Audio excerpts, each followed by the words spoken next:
hippies are my friends. Come along with me, see how the story ends. What's up, you hippies? Welcome back to another episode of Professional Hippies. We're your hippies. I'm Colton. This is Dylan. And today we have a very special guest for you. Someone that has been a professional mentor of mine, a personal mentor of mine, and is an incredible human being all around. Hey, do you think you could learn something from someone that has mentored thousands, has been personally responsible for near or over $100 million in products and services sold? But most importantly, and I can say this with a lot of personal conviction, has changed the world by changing the world around them. And so today we have none other than Dean DeVries as our guest. Dean, how you doing? I'm great, man. Thanks so much for that intro. That's I didn't know what you were gonna say, but I feel like I have some big shoes to fill now that you promoted me that way. But I Well, really appreciate it, man. That's there's a lot of things I could say, so I want to keep it tight because I think there's so much depth. Like, that's one of the things I love about when we have conversations. Sometimes you will make them unnecessarily deep, and that reflects back in me. Hey, maybe I'm a shallow human being and I have a thing to learn or two. But I wanted to bring you on and just kind of like share. I just love the way you look at the world. I wanted to share that with our audience and kind of get your perspectives on kind of maybe, hey, what you're going through right now. I think that would be kind of one of our first jumping off points, but kind of where you've been, because we have a similar background in the Cutco world, right? I think we have a lot of synchronicities and groups and paths that have crossed there, um, and other businesses and joint ventures that we've done together. But I really want to kind of give you a bit of a platform here to inspire others and speak truth into them, because out of everyone I know, you do such a beautiful job of navigating very uncomfortable, like we were talking about on the phone earlier, navigating sticky and uncomfortable conversations in a way that is just like a duck on water. You make it look graceful, and we've had conversations behind the curtain where I'm like, you make it look one way, right? Which I think is incredible, but internally you experience a full range and spectrum of emotions just like anyone else. And so watching your development and as a human being and the close proximity that I have to you has been like one of the most beautiful experiences of my life, because I get to glean the benefits of your growth journey. So maybe that's an extended intro as well there, right? But yeah, man. So how you doing, and what's going on with you right now in this time in your life? Yeah, wow, man. That was a lot to take in. So thank you for that. I really appreciate it. Yeah, just one thing I wanted to kind of double click on is like, maybe it's something to expound on, like just how I see the world. And right now I'm experiencing a lot of richness, which feels to parts of me like very challenging, very emotional, and to other parts of me is a huge expansion. And so that's kind of like the paradox of life, where there's like in the storm there's calm, and in the calm there's a storm. It's like the whole like yin and yang thing. And I'm fascinated by that. I'm fascinated by the human experience that we, all have a different perspective, and just kind of like we're having our own experience. Even if we're experiencing on the surface the same thing, we'll actually have, totally different perspectives because of our own unique lens. And so I've always been just really fascinated by other human beings in that way.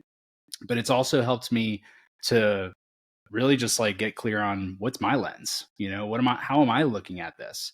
And when I can kind of be the observer of my thoughts, be the observer of my lens, there's like a few more lenses that start to develop and I start to have access to. And big thing, all things that we know about, like meditation and having some introspection practices, whether it be journaling or meditation could be one of them as well. Dancing, listening to music. So those are all things that I get so much joy out of, because it opens up my awareness. And I think if there's anything that I'm like really passionate about, um, it is about like just seeking what's possible. Because there's so much possibility being a human on this earth, and being in a universe where there's constant creation, constant unfolding of just, some crazy shit, if you look at it through one lens. But it's also like, wow, that's fascinating that like you can't make this shit up, like having those types of moments. So I'm just a student of that, and I'm learning every single day. And I'm also humbled by the journey of learning every single day, because the more I learn, the more I realize I don't know shit, and I feel like a baby on this journey, and just trying to find my footing. And I think that humility keeps me curious. And so that's what I love most, is like the currency of the human experience that gives me richness is curiosity. And so I try to have as much of that as possible. Yeah. It's tough though sometimes to be curious when there's kind of external pressures that want to force us inward, but in a place where I think from the frame you're kind of describing from is like the way I receive that is a fun curiosity, right? And sometimes life isn't fun. Sometimes life is really challenging, and as I should have included in your intro, you're an amazing husband and a father, and you have forces pulling on you, right? Business and your own hobbies and marital demands and being so.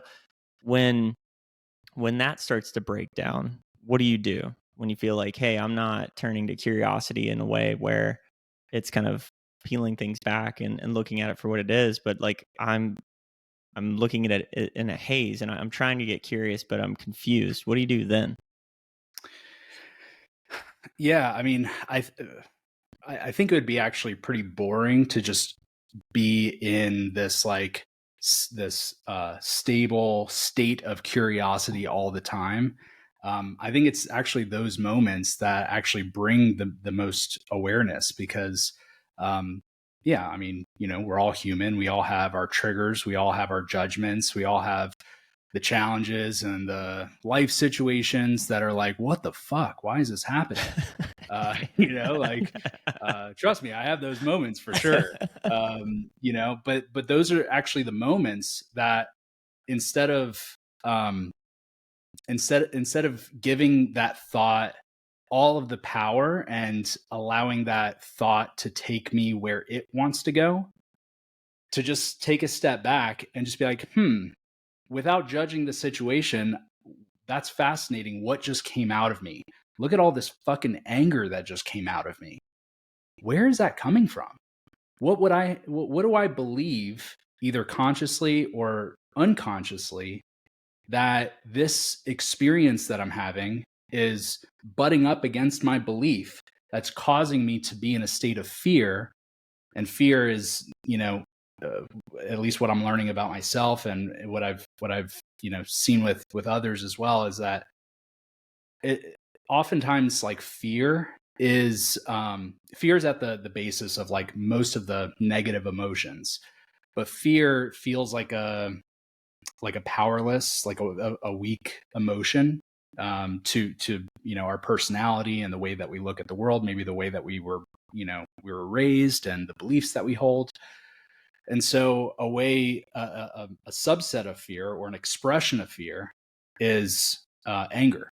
And so anger, whenever I get angry, instead of saying like, well, what am I angry at?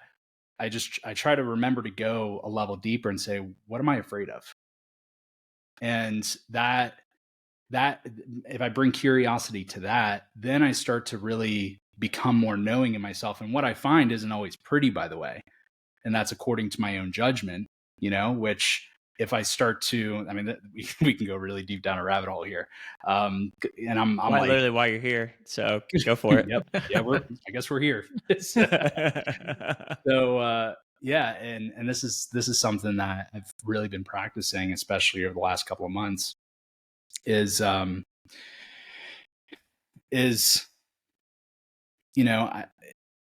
if there's something that I'm fearful of and I recognize it, and then I have a judgment of myself for having that within me, now there's another layer of like, okay, how do I now heal that judgment just so I can accept my expression or accept the lens that I experience this through? And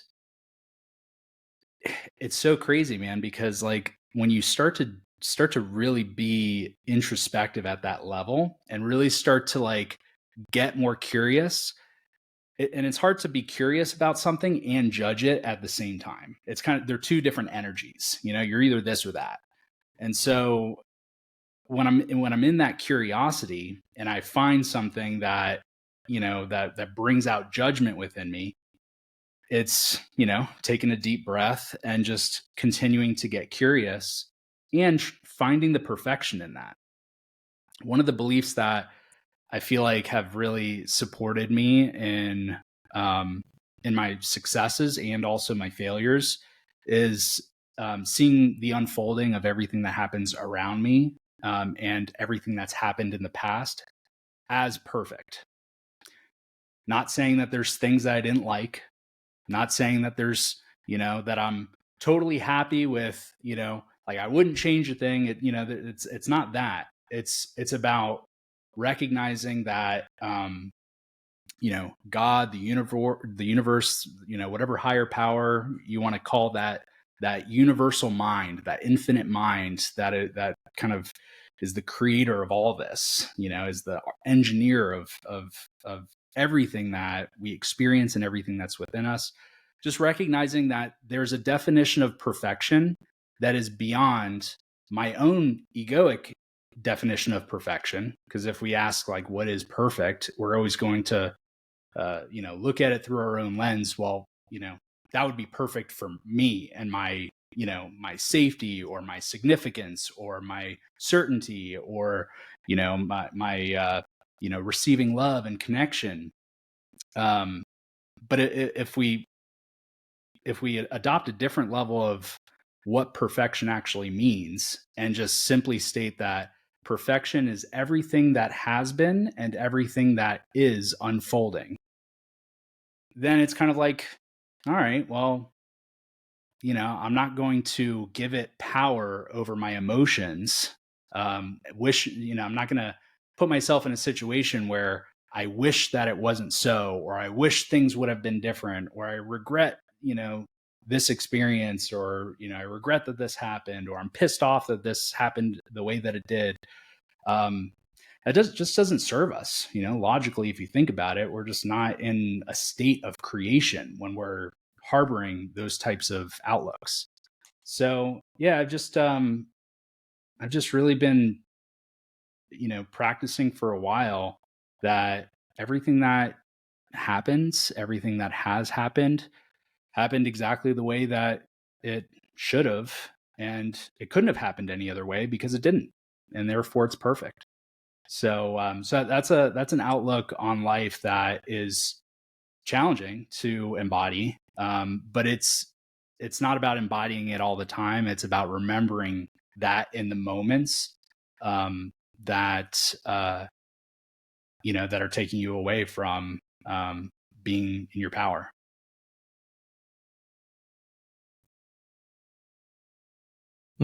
So where do we go from here? Yeah. So you thinking about, what you were talking about, wanting to, let's talk about mistakes for a second, things you might have done in the past, and then you learn from those, and you can't harbor on those things. You got to keep moving forward, right? But a lot of people want to focus on trying to be perfect, and you can't, of course. And if you harp on that, it's going to eat you up, right? How do you, you're saying, you just said things that have already happened in the past, that's perfect the way they are. But then in the context, you still need to learn from your past and what you've done, right? Because sometimes you did make the wrong decision, whether you meant to or not, and you want to learn and move past that. Mhm. So you're not in a perfect state at that point, right? You have to learn, okay, that wasn't the right move, but I'm in this position, I guess, now. So I learn from that mistake and I keep moving forward. How do you, uh, what is that state of mindset then if you're not being, if you're not looking at it as everything was perfect before, but I made mistakes? What is that mindset to you? I'm curious. Yeah, I think it's just the difference between judgment and curiosity. Are you looking at the past from a place of judgment? And judgment oftentimes is rooted in fear. Curiosity, though, is more, like I look at judgment and curiosity as like fear and love. And fear is destructive. Love is constructive. Love is the energy of creation. So, if we want to create things in our life, we want to create experiences, we want to create possibilities. The practice is like, how can I be in love, or how can I be in that curiosity more often? So I think I think, we can learn in every moment, not just the challenges, but we can learn from, you know, we can learn from human beings. We can learn from, just relating to the same experience differently. We can learn a lot even by being curious about things that we either take for granted or complacent around, or or just kind of like normal. To really like have the level of awareness of like, why do I do this every day? Like I this is just who I am, and or this is just who I've been and what I've done, and I have convinced myself that it's good for me, and this is a positive thing. But why do I think that way? What's like what's the deeper need that I'm getting met here by doing this thing? And when we start to just ask the question why, and just keep digging in, there's so many layers of our consciousness and so many layers of our personality. And that's why I love being a human, and I love being around humans, because there's so much nuance and there's so much complexity to it that, um, you know, again, I'm still learning every single day, and there's so much more to learn. So there's a lot to be curious of. And even just that belief of like, if we live life and see life as like this thing that's just completely enchanting, because there's so much to be curious of, it changes the quality of the experience, versus like going throughout life being judgment. Oh, that sucks, or oh, I shouldn't do that, or they shouldn't do this, or that shouldn't have happened, or this should happen this way. So those are all like forms of judgment. And oftentimes, that's not the energy of creation. And so we're not creating possibilities either as, individual humans or as a species that's occupying this planet, if we're just constantly in the energy of judgment. So I think, the curiosity, I believe that that's something, because it's so rooted in love. And, we've all heard it, like, if there could be more love on the planet, it would make the world a better place. Like, I think most people would agree with that. And, but sometimes it's hard to like to actually like put your finger on like, all right, well, what does it actually look like to live with more love, or to have more love? And so I like the specificity of curiosity, because we all know what it feels like to be curious, and it's a very distinct way of using our mind. And if the standard of being a human on this planet at some point in the future could be, being a human is all about just being curious all the time, that would open this realm up to a lot of possibilities. In my opinion, there's a lot that I don't know, but that just feels like truth to me. So did I answer your question? Yeah. Yeah. And I got a follow-up question on that. And do you think, I like your perspective on this. It's kind of how I've been doing it. You've gone a lot deeper on it.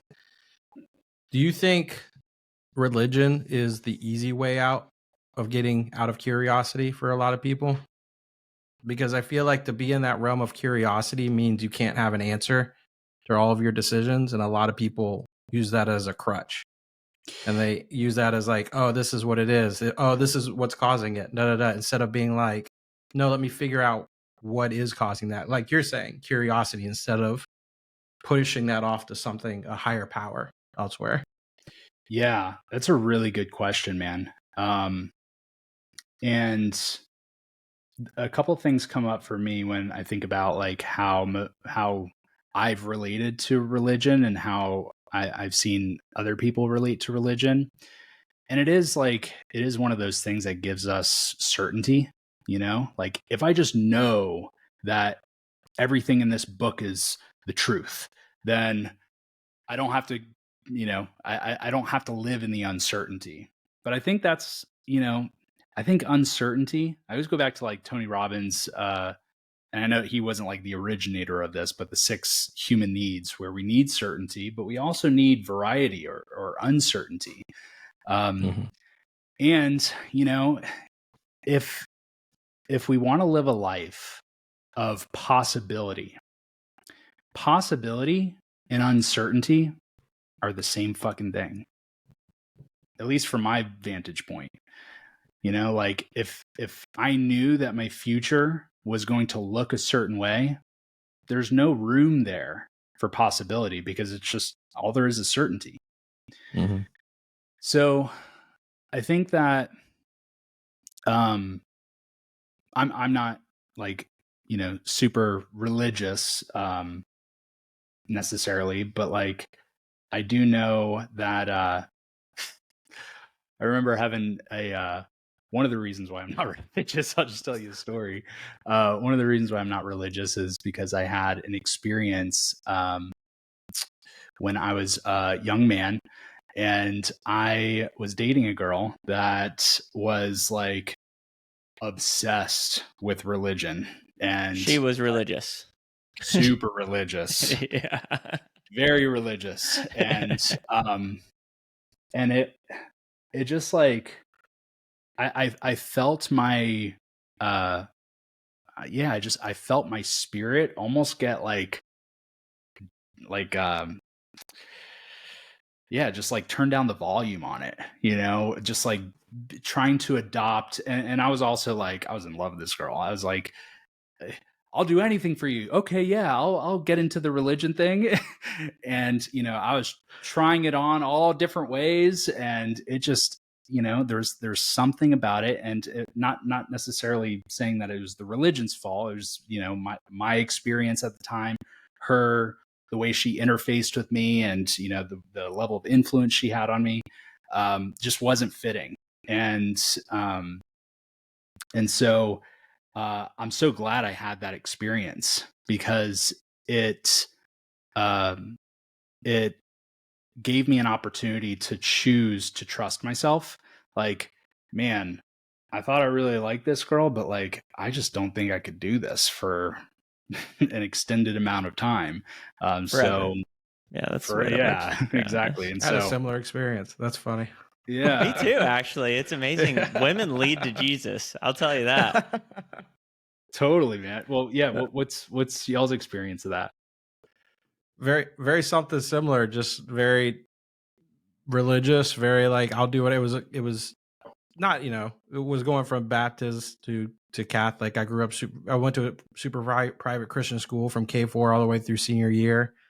I already knew religion. I was going to church. I was pretty sucked into it, and then had that experience. And then, but what happened was learning a whole nother religion. And then I was like, wait a minute, like they're saying something similar to what we're saying, but they're saying it a little differently. And I'm getting sucked into this one because of her.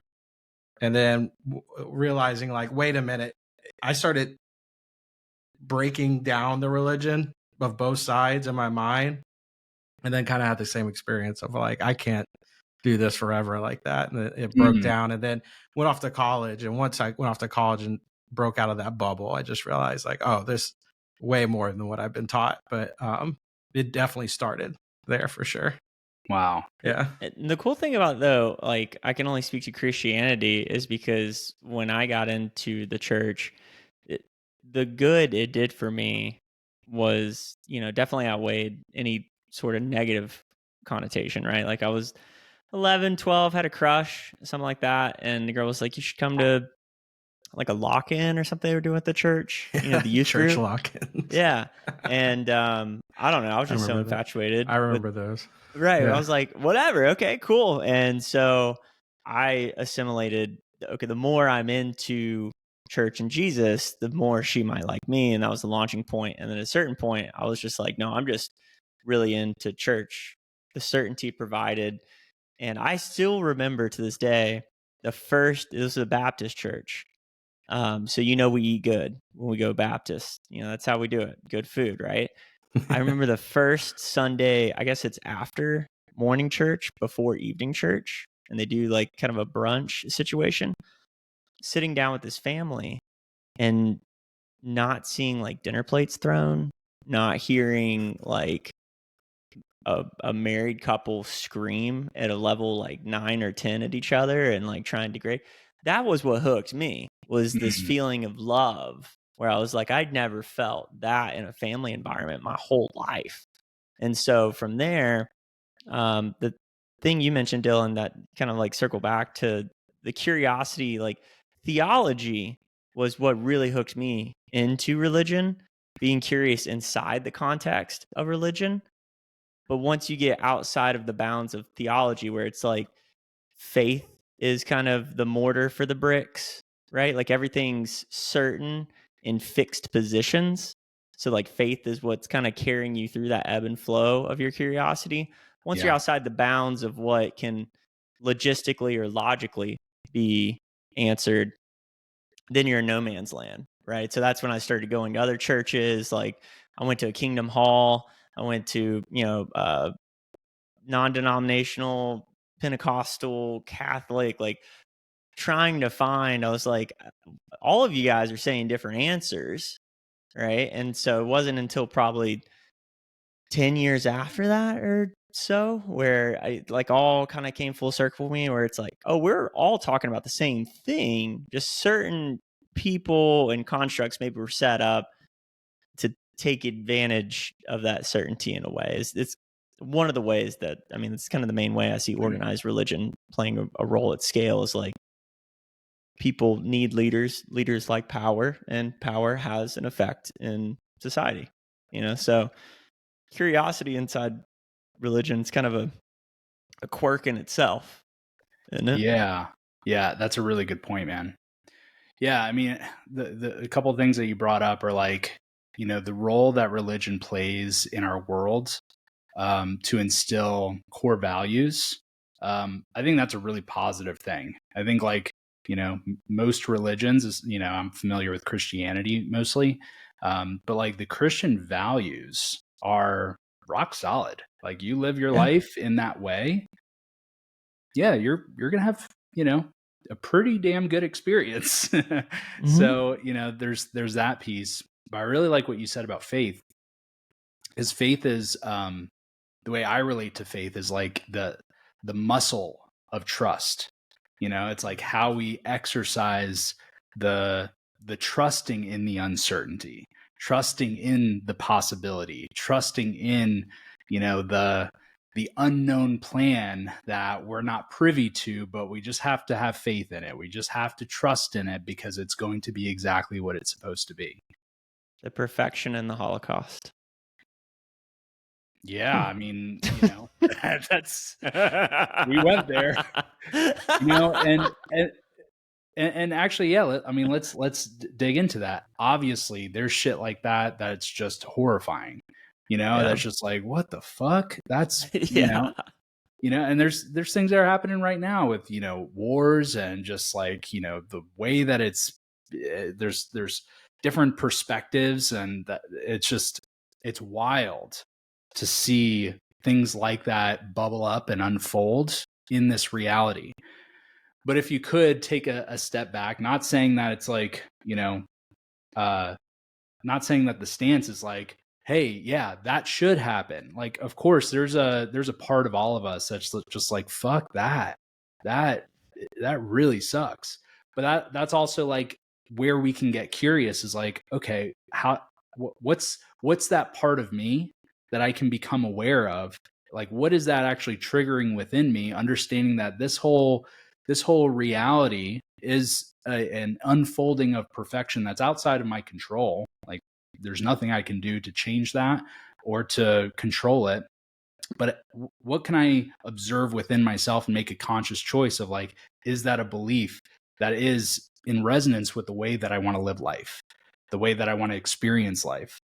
And if, like when I think about like what's happening now in the world, like it makes me sick to think about children that are losing their life.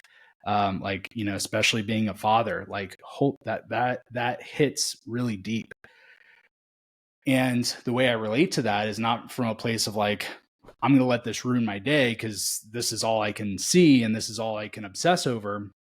But instead I can just say like, wow, this is not how I want to live my life. This is not how, like this is furthering even more love for my children and like, thinking about their safety and cherishing each moment, understanding that, all we have is the present moment. Like those are the gifts that I think we can get from those situations that unfold. And I think if every single one of us, as humans, we tune into that and stand for what we believe in, stand for those values of like, I'm going to love my children. I'm going to love my neighbors. I'm going to love my friends and family as much as I possibly can because all I have is this moment. Like if everybody just took that responsibility seriously and that was just the standard, we wouldn't have, like our world would transform. And so, it kind of goes back to the whole idea of like, we might not be able to single-handedly change the world, but if we change our outlook, if we change the world within us, it's a natural, like then our families will change, then our communities will change, then our cities and states will change, then our country will change, and then the world will change. And so it all happens from the inside out. And we've heard so many like gurus and self-help, people that are in the self-help space talk about this a lot, where it's like, if you want to change your outer world, you got to change your inner world first. And the inner world is always going to be projected in the outer world. So all the shit that's hard to see in the world, and shit that we don't want to have an experience that's, that has that in it, it's because there's some inner work as a society that, that we need to do, and we need to align more with love. So yeah. Was that? That's it. Feel complete there? Okay. Yeah, I feel complete. Well, 'cause I want to interject. I was hoping you were going to say it, but one of the Deanisms that I received from you that I've personally used to close probably a couple $1 million worth of deals is, the things we see won't change until we change the way we see things. Hearing that from you, like personally shifted like my paradigm. Yeah. And it's just another version of saying like, hey, to change your outside world, you need to change your inside world. And even going all the way back to that kind of illuminating grotesque example of something as gnarly as the Holocaust, like Alan Watts was actually the one that changed that for me, because he was kind of referencing like order and chaos. And so he said, if something seems hectic, zoom in or zoom out. And so if we zoomed in like all the way to say like our blood, right? Like our immune system there's a war going on. There's a Holocaust that exists within all of us of one species attempting to dominate another. And so you can zoom all the way into that, or you could continue to zoom out and see kind of on a global level what's competing. But again, I guess it just kind of comes back to that frame of curiosity. And like when I was backpacking, seeing other cultures and the way people handle the exact same problems we deal with every day as an American culture, completely different. A different language, a different way of solving math, like just completely different ways of approaching the exact same thing.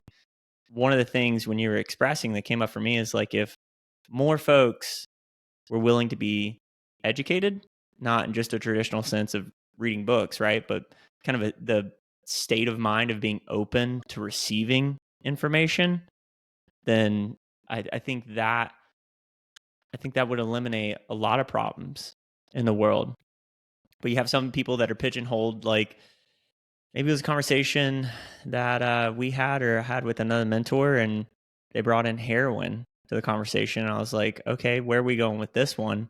And, I had a lot of judgment around that, thinking like heroin would only do bad. Like even if you take a pharmaceutical version of it, right, for pain, like I get pain mediation, but inherently, like most people would look at something like meth or heroin and someone using that in a street sense is just only bad. Like there's no good that can come of it. But their motivation, when you look at from their perspective, their motivation is because that may be the only way they feel love.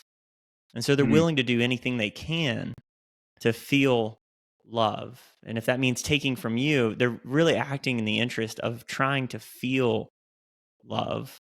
And so that just kind of switched it around for me. I mean, I'm just kind of backing up, going back through what you said. Like that for me was a big perspective shift of like, oh, they're not, like I was judging it. And then once I understood the motivation for it, I'm still like, hey, yeah, you probably shouldn't, steal my bike to buy heroin. But I understand now why the bike was stolen. And I can understand why you're in pursuit of that. And if there's a different way that maybe we can collaborate, do like a lemonade stand for heroin instead of stealing my bike, we can kind of come together on that one, Yeah, that's super interesting. Yeah, I mean, what if this human experience was just like, the creator, God, that infinite intelligence that's just like embodying through a lens. Actually, let me share this really quick before I go into that. Have you guys ever read The Law of One or ever heard of The Law of One? Mm-mm. So this is it's a text from the 1980s, and it was channeled through, I forget who the channeler's name is, but the entity was Ra, which was a consciousness from another planet. Won't get too far into that, but I probably just like blew the credibility out the window. No. You're only building credibility from here, buddy. Okay. But it's also one of those books that, like, when you read it, it's like I've never heard this before, at least that I can consciously remember from my catalog of experiences I've had by being Dean DeVries. But I feel like I already know this. I feel like this is truth. Have you guys ever had that type of experience? Like when you read something, it's like, that it's like new material, but there's something within you that's just like, yeah, I feel like I already know that. Like you're learning it, but it's more of like it's a felt sense of remembering something that you forgot. Have you ever had that before? With sales? I had that a lot, just from like, not more of, and I'm just using this as an example. Usually if I start falling behind in my sales habits, I have a book called The Power of Habit I'll go to, and I'll read it. And I've learned it, I've read it, but I'll go back and be like, it's like a reminder. Like, I know this, but I need to do it. And the feeling that you're describing is that's what that reminds me of. Mm-hmm. Or like a channel. So like Abraham Hicks is probably a pretty famous example of a channel, or Conversations with God. That book for me was that, where I'm reading, like I loved the introduction was like, hey, suspend your belief systems here. If you get a couple chapters in, this isn't resonating, don't worry, put it down. No feelings hurt. But as I was reading that, I was like, this feels familiar in a new way. Yeah. Yeah, it was one. It was actually like a kind of a mystical experience that that I had with the law of one. But yeah, what's fascinating about the law of one is the Ra talks about how our bodies are like the instrument of consciousness, right? Like consciousness can't be like seen on an x-ray or an MRI. Like there's no place in the body where I could say, oh, the consciousness is there. Some would argue that that's where the brain is, but there's also consciousness in our gut, in our blood cells. Like there's things that are happening without our, like without us consciously saying like, hey, I'm going to do this thing. So it's almost like our body has kind of a consciousness of its own.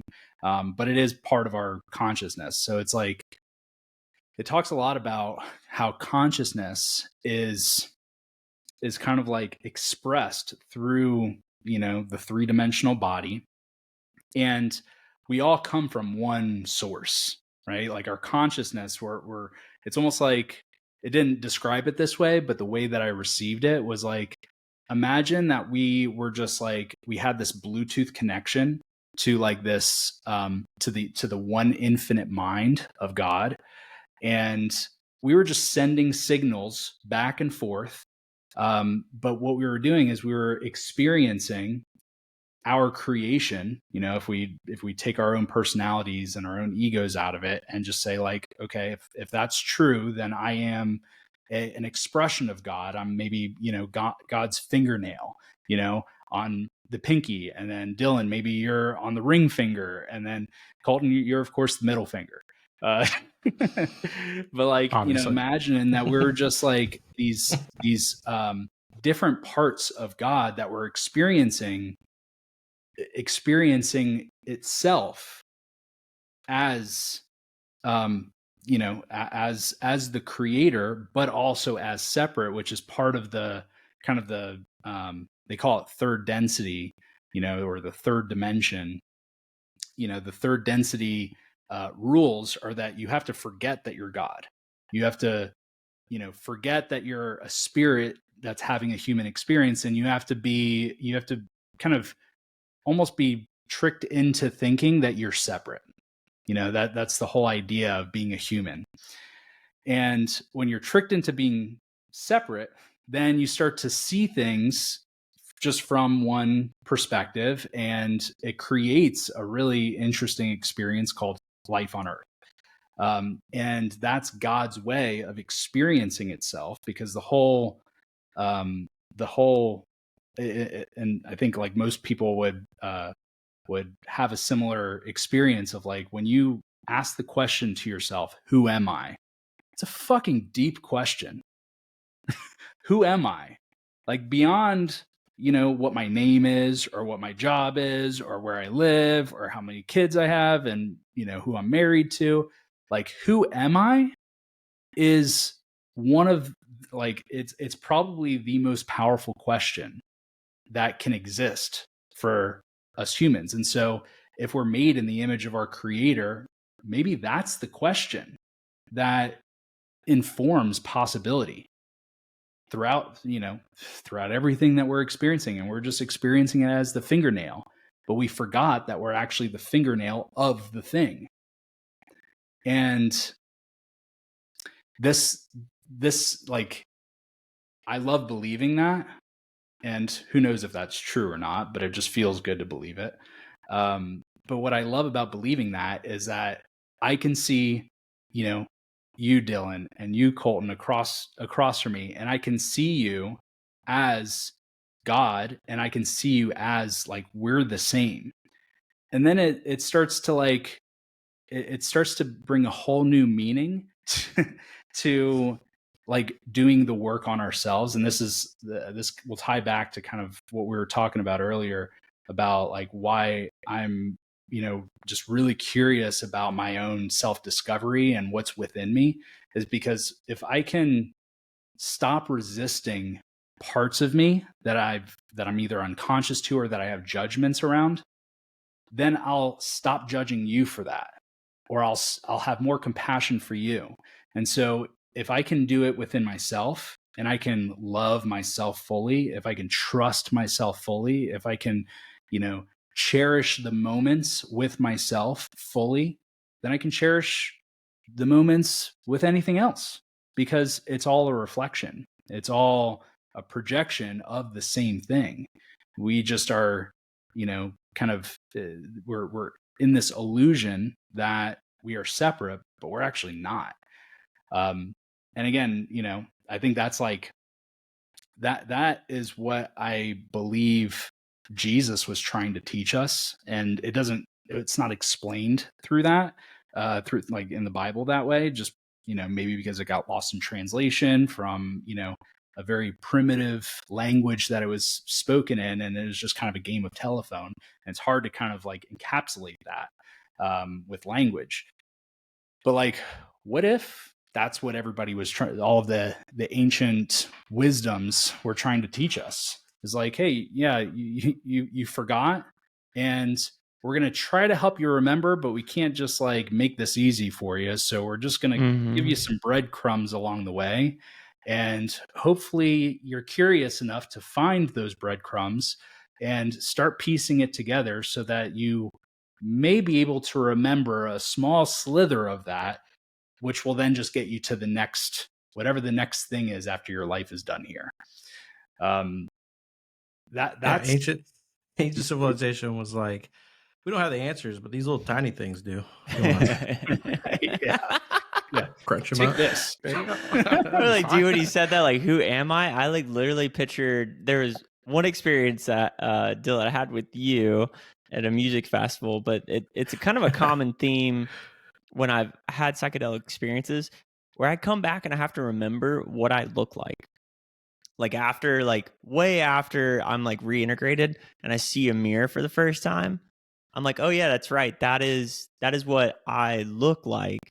But the feeling I had before was this entity that was not bound by flesh. Yeah. Right. Like I was seeing perspectives and frames and interacting with reality in a totally different way. And then I come back and kind of like remember this training of who I am as a person, my experiences, what I like, what I don't like, yeah. So that was kind of like one of those things that came up for me. When you asked that, who am I? The first thing that came to mind is that your consciousness or is that your brain? Which one's asking that? That makes me wonder. That's a good question. In those moments, right? Like, is that your conscious and your soul going, who am I? Or is that the brain and engine making that thought happen, going, who am I? Like the projector turning back on. Yeah. Like the movie reel projector being like, right. oh, that's right. The movie's on right now. We need to feed it Do film. It's got to speak English. Yeah. It's like, it's trying to like, get all of this data. And it's like, wait a second, we got to filter it through this other thing before to make sense of all this. Yeah. And that's what's fucking crazy about being a human, is that we have access to these types of experiences where we get deep into that thought, and get into an altered state and really start, like things start to disappear, things start to, appear. It might be a little bit of both. The way that I think about it and the way that I experience it within myself is like, sometimes sometimes there's thoughts that come to me versus like me manufacturing them. I think we all have those types of experiences. It's like, our best ideas are not the ideas that we work hard to manufacture. It's the ideas that when we're in a certain state, they almost like they're like gifts. It's like, oh, thank you. It's like airdrop from the universe. Airdrop. Yeah, exactly. It's that Bluetooth connection.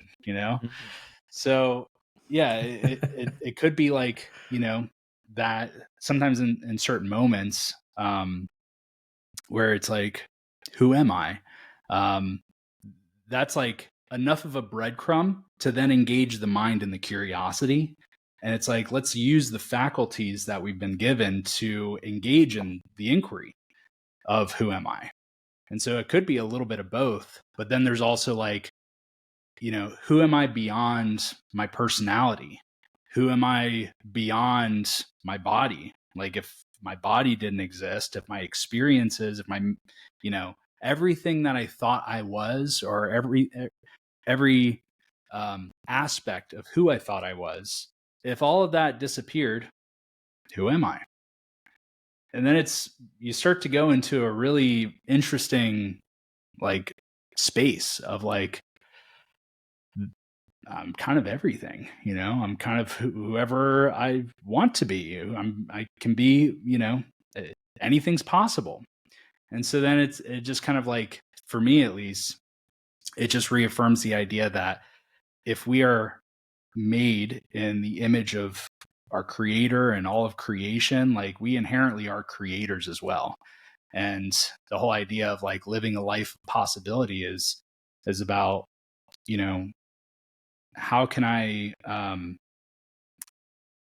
can I just see myself as somebody that can create and can trust in the creation that would feel good to me, and can trust in my own desires of what I want to create. And that's especially right now because I'm going through a career shift, and I was working with my best friend of 16 years.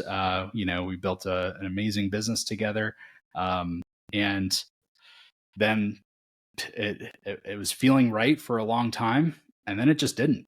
And then it's just like there's something else that I'm being called to, and it's also like those are moments where it's like, all right, am I going to trust myself, or am I just going to stay in my comfort zone? Am I going to stay in the certainty? And so, I think like, I don't know, there's just a really strong force within me that I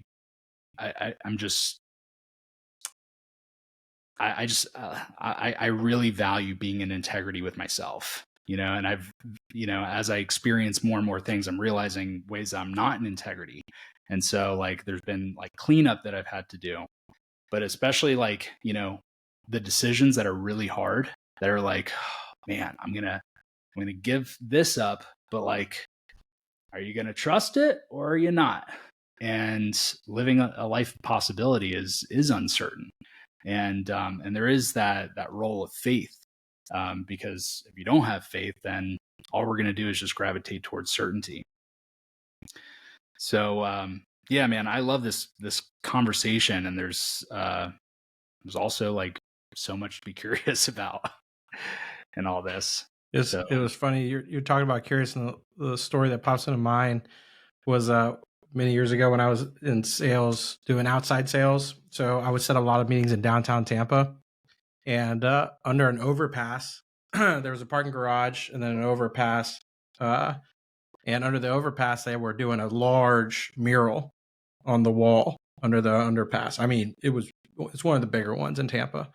And I kept setting meetings downtown just because I could watch it grow. And then you're like, oh, this is cool. And I'm just like watching, like, oh, what is it going to be? And like, I was just setting meetings, and you just watch it grow and grow and grow. And it was cool. And at the end, it just said, stay curious. That's literally what it said at the end of it. That's just fucking like, epic. Oh, that's cool. Yeah. That was like perfectly crafted for you. Perfect. Just watching it grow, setting these meetings downtown. It was just like, they made that for me. That's right. Yeah. They kept looking back. They're like, is he back? Does he watch it? All right, go. Raise the crane. Guys. Raise the crane. He's here. He's here. He's here. What a fun, like, sometimes I get a little bit, maybe a little bit more than a little bit jealous of what's my favorite one? Like Down syndrome. Because my niece has autism, and I feel like she feels a little bit more constricted and trapped. But every time I've met someone with Down syndrome, their like eternal optimism for life is like remarkable. I mean, it's like they only see the good that is happening. And so, it's like, what a fresh and like fun perspective. Like, Dylan, can you imagine if that's the way we saw life happening for us, is like, oh, they're making that for me, Like, imagine going up to the workers and being like, you guys shouldn't have, they're like, it's like, that's so kind of you. They pull the cigarette out of their mouth. What do you want? Oh, do you approve? Yeah. All Oh, right. you approve? Yeah, Oh. cool. Glad you. Are you paying me? No. Okay, that's what I thought. Oh man, that's so Yeah. great. That was just funny. That it's the whole conversation talking about, it, and I was like, "There it was." That's right. You Yeah. just brought something up in my mind, Colton. The what if, like, you know how dogs are just like so loving, like all they know is love. Like, man, they are like evolved beings, and Especially yours. I mean, Except Chihuahuas, they don't. you know, he has Yeah. so much. He has like an uncontrolled love, you know, where he just doesn't know how to read the room. You know, like that's like more Nigel's thing. You know, he's just like he's like unconsciously loving all the time. You know, which I guess is part of the unconditional part. You know, it's like, hey, Yeah. there's no conditions where you can't receive my love because I'm Don't gonna give box me in, bro. Yeah. Don't box. But dude, what if like, you know, what if the contract that we had to, like, you know, spiritually sign before coming here to this planet was like, hey, do you want to be a human that needs to learn love, or do you want like the batteries included where you just have, like, you know, where you're just unconditionally loving and you've already learned the lesson? And if we say, like, you know, I want the unconditional love, like, okay, well, the caveat is that, you know, we'll give you the gift of unconditional love. However, you won't be able to express yourself. Like, what if that was a situation? Because, you know, Jen has, you know, my wife Jen, she's worked with lots of special needs kids with autism and Down syndrome. She's developed some incredible relationships with these kids, and it's a different type of relationship, as you would imagine, but like the way she talks about these kids and sees the genius in them and sees the pureness in them, she's like, they are evolved in some ways, but they, you know, have a blockage when it comes to their expression. But like on the if they could express, they would rule the world. And so that's a really fascinating thing. And I think about dogs the same way. You know, it's like, hey, if you want to go to Earth and already have the lesson of unconditional love, cool. We can't let you, you know, we can't let you rule the world just yet because the world's not there. So we're gonna have to put a little, you know, we're gonna turn down the volume on the old expression. And yeah, what if that was reality?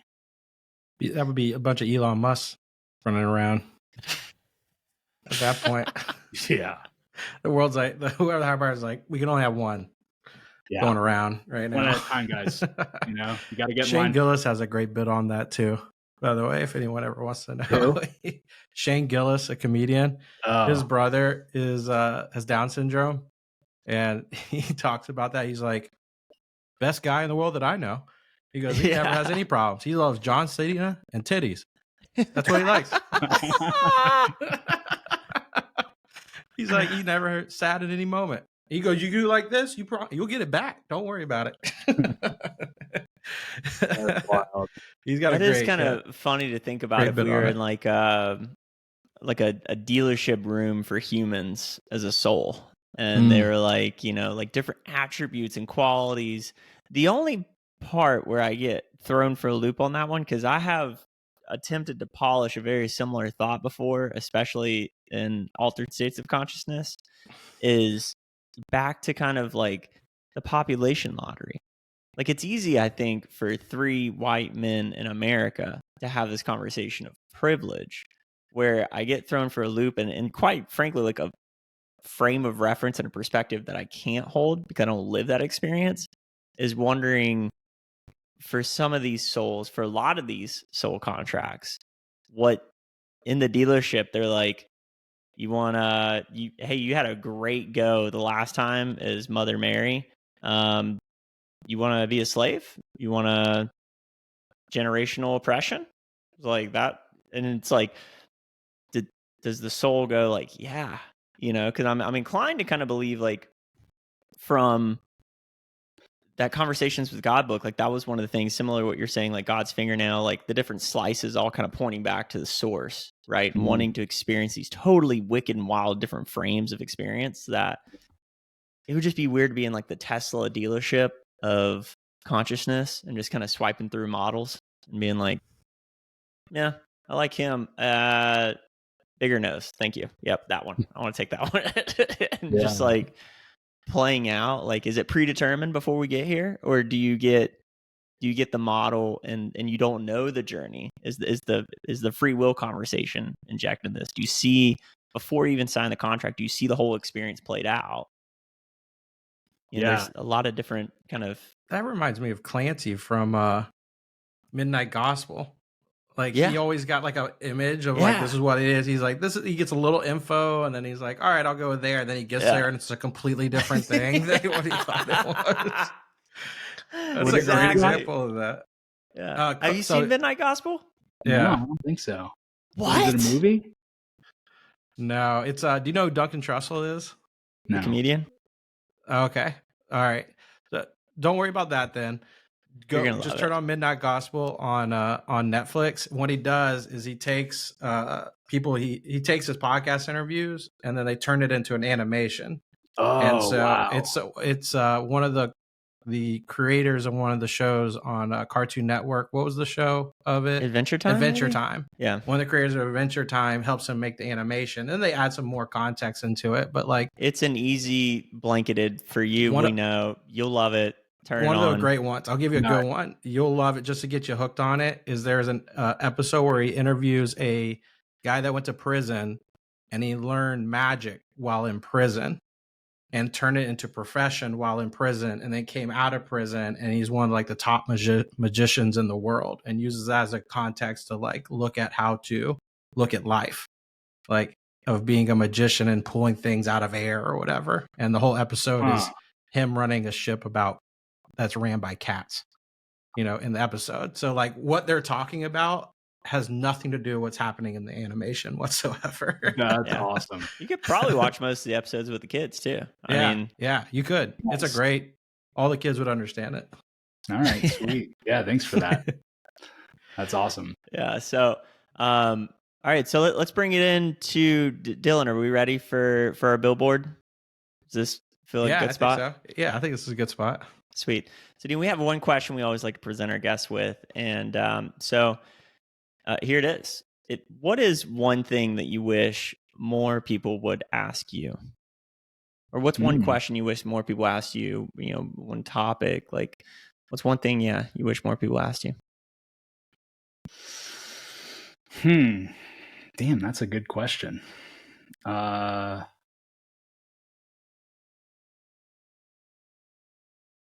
Well, the way I'm relating to that question is,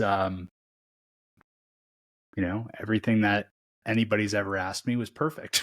But yeah, I think like, the way I'm receiving the question is like, what's the curiosity, that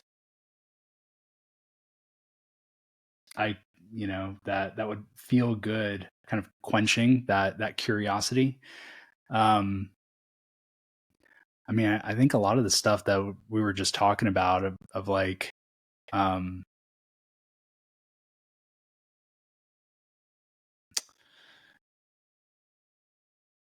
just like question about like, what is the purpose of being a human on this planet?